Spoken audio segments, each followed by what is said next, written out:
My name is Lieutenant Colonel Lee Roger Wolfgram, and I am a storyteller. Welcome to the bunker. Everyone, welcome back to the Colonel Channel. I am your self-proclaimed commander, Lieutenant Colonel Lee Roger Wolfgram. I am also a criminal defense attorney in downtown Minneapolis, and I am bringing you an update with this New York killing of Brian Thompson, this assassination by Mangione. Is the suspect now in custody? Last Wednesday, Brian Thompson was shot dead outside of the Hilton Hotel in Midtown Manhattan in what police are now calling an assassination-style killing. He was on his way to an investors conference in that hotel when he was gunned down, and this was shown on surveillance camera. It was a shocking crime. And right after the shooting, the suspect apparently hopped on a bicycle, disappeared into Central Park before then getting into a cab. Police say he later hopped on a bus out of New York and left the state. Whoa, back up! And completely out of touch and insult the intelligence of the American people. It's a lived experience. The suspect at the center of the shocking killing of United Healthcare CEO Brian Thompson is now officially charged with his murder. Outburst in court where his lawyer actually told him to be quiet. We learned that Luigi Mangione was officially charged in Manhattan with second-degree murder, gun offenses, and forgery. The man charged with the murder of a healthcare executive in New York has appeared in court today in Pennsylvania for an extradition hearing. I wasn't looking for impressions. What I was trying to do was form a bond with my client. I want him to trust me, and I want him to be confident that I'm here for him. And I feel that I'm very pleased how that went. Okay, so that's his public defender, and yeah, I guess that's what you would say as far as a public defender. But here's something that I think, that he was intending to be caught. That's pretty clear, as we'll cover in his little manifesto later on. He was clearly intending on being caught because he essentially told the police, "You're not going to find much on my devices." So this was very intentional. Now, whether this was a result of psychosis or it was a result of drug-induced psychosis or whether there's some other mental illness that had caused this. But one of the things I want to talk about is the hunt that occurred here to find this guy. We're talking about, how he had gone through New York and there's cameras all over New York. Here's my thought on this is if it was... You would think every single crime in New York would be solved with all the cameras, but it's a matter of evidently resources because, you know what, I'm sure there are many people killed in New York all the time, and I don't know if the same effort is put into it to go through all these cameras, because you would think every single crime would be solved every single time based on the amount of cameras. Well, let's watch the rest here and see what happens. Now, Mangione, this tech enthusiast, this scholar, this man seemingly of privileged beginnings, is officially the suspect that police say killed Thompson. State Delegate Mangione released a statement on behalf of the family that says in part, "Our family is shocked and devastated by Luigi's arrest. We offer our prayers to the family of Brian Thompson, and we ask people to pray for all involved. We are devastated by the news." This hunt for the suspect was intense. It stretched 6 days. Authorities were issuing a $10,000 reward for any information leading to the shooter. And when the FBI joined the search, they added another $50,000 for tips that would lead to an arrest and conviction. So the NYPD released images that were captured inside of a Starbucks. This person was seen with a mask on, obscuring his face. This person was also, presumably, if it's the same person, it seems to be, was captured without the mask on and smiling in surveillance photos from the hostel he was reportedly staying at. And then there's this other image of the suspect that was captured from inside a cab where he can once again be seen wearing a mask over his face. McDonald's employee in Altoona, Pennsylvania, called police. All right, so here's the shocking part about this is that the profile of this guy, he's an educated guy, he comes from a family of money, not the typical killer profile. And that's really what's leading up to a lot of speculation. Quickly recognized the male as the suspect from the shooting. And within several minutes, seconds of the first contact, he had asked the suspect if he had been in New York City recently. And that really invoked a physical reaction from the suspect. He became visibly nervous, kind of shaking at that question, and he didn't really answer it directly. So that statement alone really said a lot, and the suspect didn't have to say a lot after that question to show that he was very nervous at that point. He was in possession of something known as a ghost gun, which is essentially a homemade firearm that you can actually assemble yourself. And the most alarming part about it is it can't be traced. Reportedly on Mangione were several fake IDs. All right, let's talk about this ghost gun. So a ghost gun, the real danger about the ghost guns as far as their manufacture is they can be printed, 3D printed. So I'm sure with the tech background this guy had, he just printed himself up. He got a file and he printed himself up a gun. And so it was intended to not be traced. The high school valedictorian, Luigi Mangione, graduating from Baltimore's Gilman School in 2016, an exclusive private school. The parents here today. First off, sending us to Gilman was far from a small financial investment. He was a bright student, had a passion for tech, grew up in Towson, Maryland, was a standout student, having graduated valedictorian from the prestigious Gilman School in Baltimore back in 2016. This is a school known for producing top-tier students. While at Gilman, Mangione competed on the wrestling team. He had interest in robotics and computer science. The New York Times reported that he even co-founded a video game development company called Uproar Games, did it with his friends. Luigi Mangione received an Ivy League education, graduating with a bachelor's and then master's degree from the University of Pennsylvania. Mangione reportedly attended the Ivy League University of Pennsylvania, where he earned both bachelor's and master's degrees, majoring in computer science, specializing in artificial intelligence, also got a minor in math. He was reportedly involved in the Phi Kappa Psi fraternity, co-founded a game development club. He even had internships at high-profile companies such as Firaxis Games. This is the creator of the popular Civilization. See what I mean? Smart guy. And he also comes from a social background of his family had a lot of money, but they were very philanthropic. They gave money. They donated money. So he came from a background of sort of that giving back within the family. And it was a well-respected family, as you saw earlier. The family member that actually is an elected in I think the state assembly, but so it's again, the background here is really puzzling. What transformed from this guy we see to an assassination, an assassin, is really where the question mark lies. Who was a very energetic, kind individual, and he was someone that he cooked with often, did yoga with. I was just stunned, shocked, couldn't believe it. It's just not who you would think of at all. The whole community there in Hawaii that knew him are shocked. One former classmate of his, Aaron Cranston, told the New York Times that he was forwarded a message indicating that Mangione's family hadn't heard from him for several months. This was following the back surgery. Some of his friends describe him dropping off the radar recently. His mother apparently filed a missing persons report on November 18th. We've learned the suspect fell out of contact with his friends and family for about 6 months ahead of the alleged killing. What we're seeing now is a picture of a person who maybe just disappeared from his social sphere. Why? Because in the months leading up to his arrest, former classmates who had once been in regular contact with him noticed this sudden and prolonged absence from his social circle. Okay, so suddenly this guy falls off the face of the earth, and it is after he has a back problem.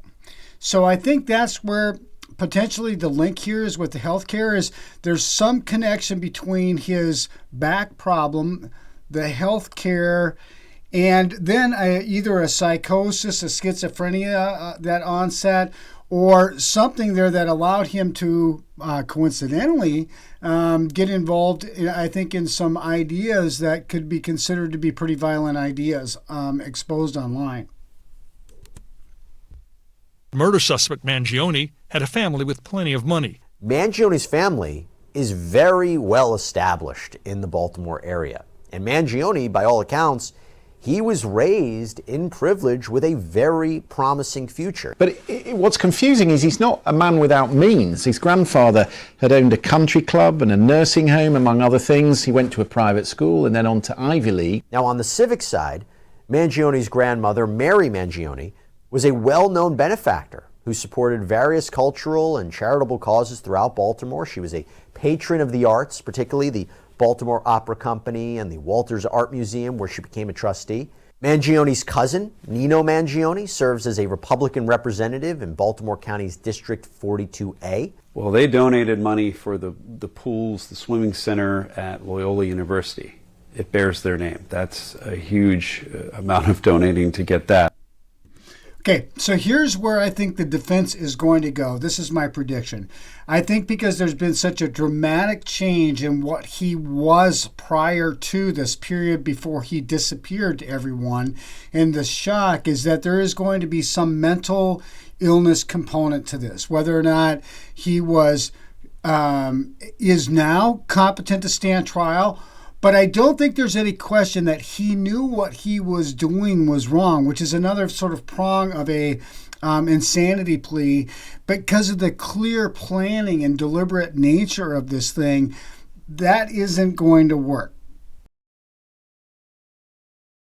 We sort of know now what I guess part of the motive is. It seems he'd had quite extensive surgery on his back. He was frustrated about that. This may have all started with a very serious spinal injury. You see, last year, Mangione underwent spinal surgery. This is according to the New York Times. Even then, he brought up his back pain, his back issues, and he said it would often be the case that he couldn't surf, he couldn't do activities. In one instance, for a week, he was bedridden because of pain. A former roommate of his, R.J. Martin, told the Times that Mangione was in severe pain due to what he thought was a pinched nerve, that this often disrupted his daily life. Back pain all the time, and I'm wondering if some of the medications he was on, which may be a defense for him, led him into maybe just having some kind of a mental breakdown and doing all this. Mangione's X page, there is an X-ray of what would appear to be a spine with screws in it, though it's unclear if that's actually a picture of Mangione's spine.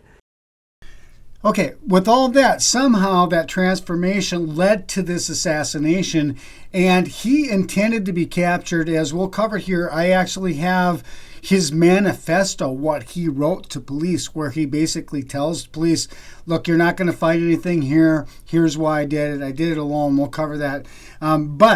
So that's the disconnect there, and that's where I think you're going to find this mental health link in the defense.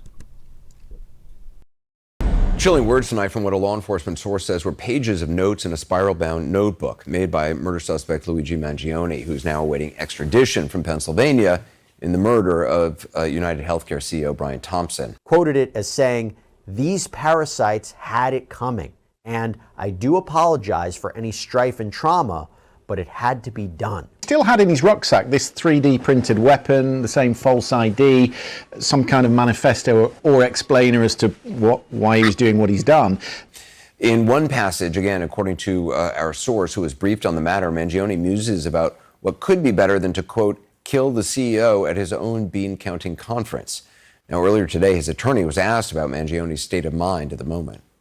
In the chilling discovery of a handwritten manifesto, if you even want to call it that, these writings that police found when Mangione was arrested. It was on him. Let's read part of that. To the feds, I'll keep this short, because I do respect what you do for our country. To save you a lengthy investigation, I state plainly that I wasn't working with anyone. This was fairly trivial. Some elementary social engineering, basic CAD, a lot of patience. The spiral notebook, if present, has some straggling notes and to-do lists that illuminates the gist of it. So I think that's potentially talking about the gun, the ghost gun. My tech is pretty locked down because I work in engineering, so probably not much info there. I do apologize for any strife, traumas, but it had to be done. Frankly, these parasites simply had it coming. A reminder, the U.S. has the #1 most expensive healthcare system in the world, yet we rank only 42 in life expectancy. United is the indecipherable, largest company in the U.S. by market cap, behind only Apple, Google, Walmart. It has grown and grown, but has our life expectancy. No, the reality is these indecipherable have simply gotten too powerful, and they continue to abuse our country for immense profit.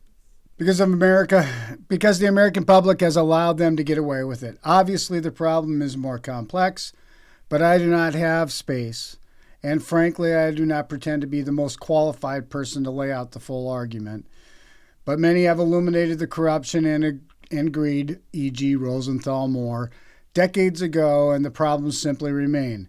It is not an issue of awareness at this point, but clearly power games at play. Evidently, I'm the first to face it with such brutal honesty. This guy is whacked out. I think it's going to be critical to piece together what was going on in those 6 months. The fact that his mom filed a missing persons report November 18th strongly suggests that there was deterioration that they noted. His friends noted that he dropped off the radar. All of these things are consistent with, and I don't, provide these kinds of statements lightly, that there's a likely deterioration in his mental state. He actually looks different than he did as the joyful younger man that he was. There's an intensity that is about him that he did not used to have. We have to look at the possibility of some kind of a psychosis that may have happened to him. It is evident that his growing disconnection from those around him, family, friends, society, it is troubling. And there is an argument that this played a key role in his tragic transformation from a promising, intelligent young man to now a suspect in a high-profile murder case. So another element could be the use of prescribed medication that got him to a spot, but he was clearly exposed to some extremism in terms of ideology, because he had recently read Ted Kaczynski. And if you want to be Ted Kaczynski, you can commit suicide in prison.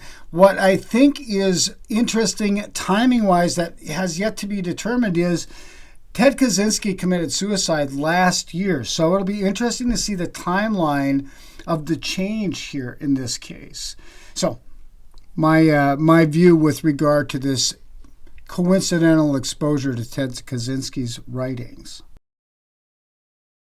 Mangione had been revisiting ideas and ideologies that, may have fueled this sense of alienation. Killers like this before, in particular the Unabomber. Kaczynski was Ivy League educated, was quite smart, had a purpose for his killings. So the thing that they're going to try to connect, at least in the investigation, was what happened to lead to this moment? Was it the physical pain that he was in? Was it outside substances, drugs, or whatever else? Was it a radicalization process either through books or online? So they're going to be looking at that got him focused on not just hating our healthcare system, but actually hunting down a CEO. He had recently read and rated the manifesto that was written by the Unabomber, Ted Kaczynski.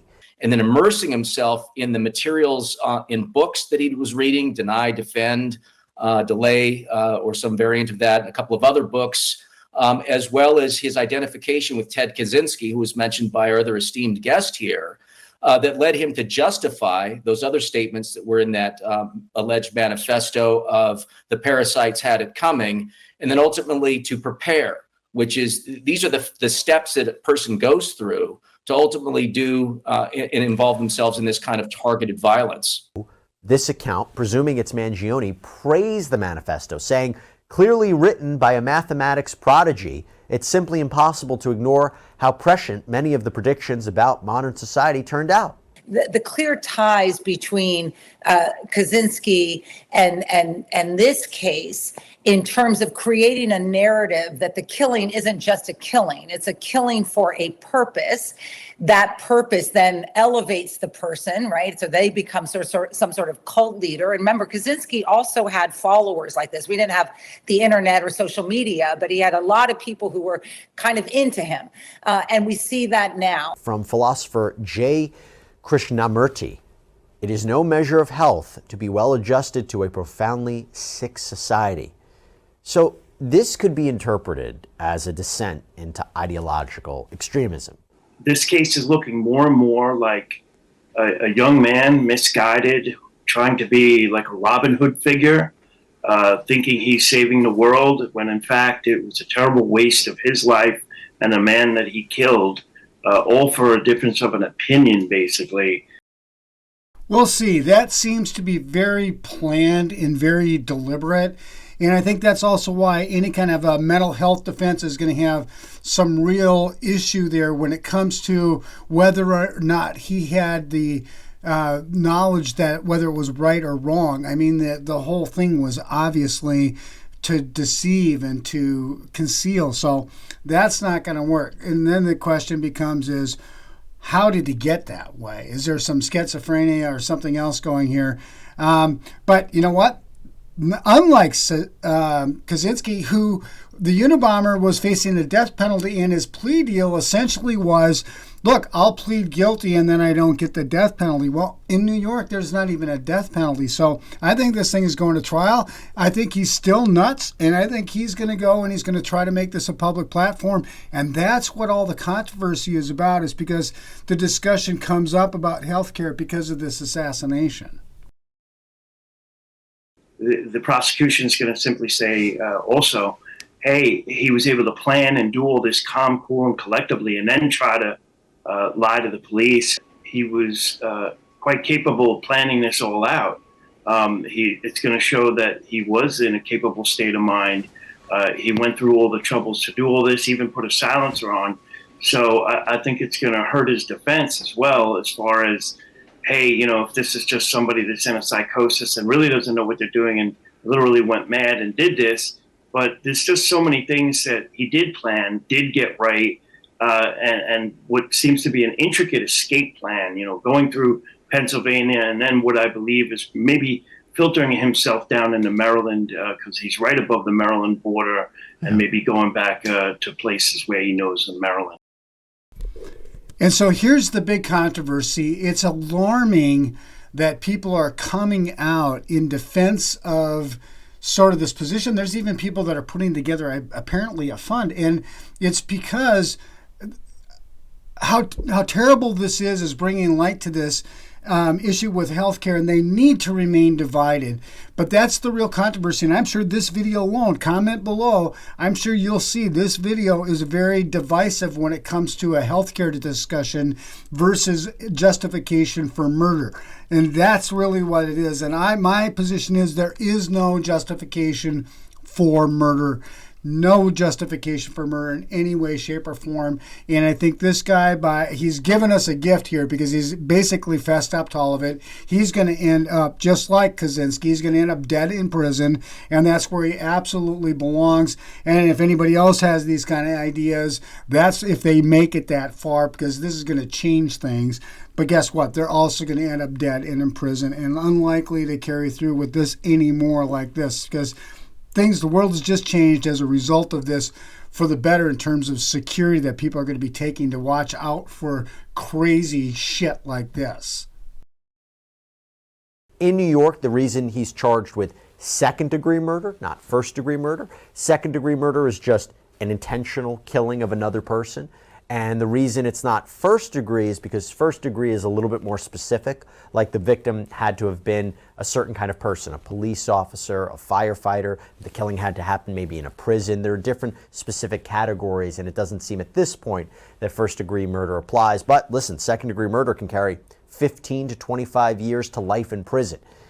Notably, New York State, where United Healthcare CEO Brian Thompson was killed, also does not have the death penalty. That's cold-blooded. When you look at that, that is cold-blooded. So if there's a case for a death penalty, when you have an assassin completely caught on camera, there's no question about this, except for this, like I said, they're going to try to make this mental health. That's why I said that's the only way that the defense has to go with this thing here. But the public response is really alarming to this, and that's now what's taking over the conversation. There has been a disturbing outpouring of support for the shooter online because he gunned down the head of a private health insurance company. This killer is being hailed as a hero. hear me on this. He is no hero. The real hero in this story is the person who called 911 at McDonald's this morning. This killer was not a hero. He should not be hailed. I understand people have real frustration with our healthcare system, but I have no tolerance, nor should anyone, for one man using an illegal ghost gun to murder someone because he thinks his opinion matters most.